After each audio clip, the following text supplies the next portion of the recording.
Gilles William Goldnadel publiait hier une tribune saisissante, Mathieu, et où il constatait, ce sont ses mots, que la chasse aux Juifs est désormais ouverte, ou du moins permise en Occident, ou du moins dans les grandes villes européennes. C'est choquant, non ?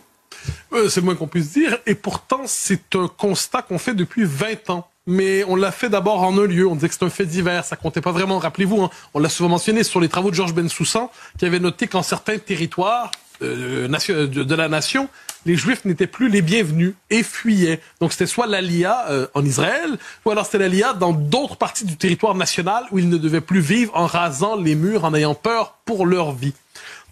Mais on a dit c'était limité, ne vous inquiétez pas, faut pas en rajouter. D'ailleurs, c'est l'extrême droite qui instrumentalise cette peur.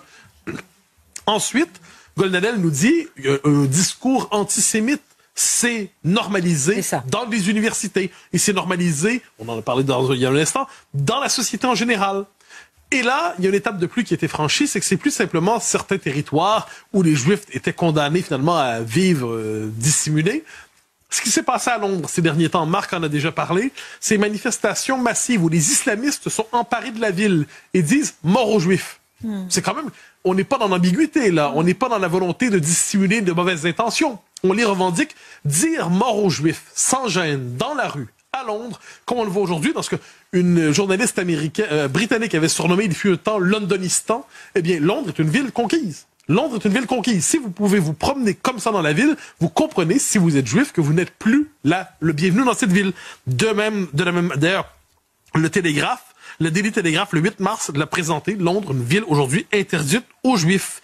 Et à Paris, au moment de la journée dédiée aux droits des femmes, les manifestantes qui voulaient témoigner de leur soutien aux femmes violées ou exécutées au moment de l'agression du Hamas en Israël, elles ont été chassées au cri, nous dit Goldnadel, de sales juives. Sales juives, c'est quand même... Là, on se force même pas. Ils ont même pas la pudeur de dire sales sionistes. C'était leur manière de dire qu'ils ne pensaient pas vraiment ce qu'ils pensaient. Là, on bascule dans le sale juif. Donc, voyons tout cela. C'est une idéologie. En fait, les Juifs sont-ils condamnés à la maranisation en Europe? C'est-à-dire, sont-ils condamnés à devenir de nouveau maranes, à vivre dans la clandestinité, à vivre dans le voilement de leurs propres convictions? À tout le monde, c'est le portrait que nous fait Goldnadel. Cette séparation territoriale est appelée à durer, selon vous? On n'est pas dans le provisoire. On n'est pas dans le provisoire. Qu'est-ce qui se passe, en fait? Parce que Goldnadel nous dit le sort des Juifs annonce celui des populations historiques européennes.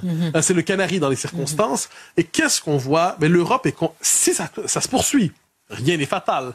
Mais on est condamné à une forme de fédéralisation ethnique de l'Europe, où il y aura des communautés ici et là. Donc, il n'y aura plus de nation. C'est terminé. Il y aura des replis communautaires des populations dites de souche. Il y aura des replis communautaires des populations nouvellement installées. Il y a l'islamisme qui va radicaliser la situation. Il y a les Juifs qui ne sauront plus exactement où se loger, qui n'auront plus de maison.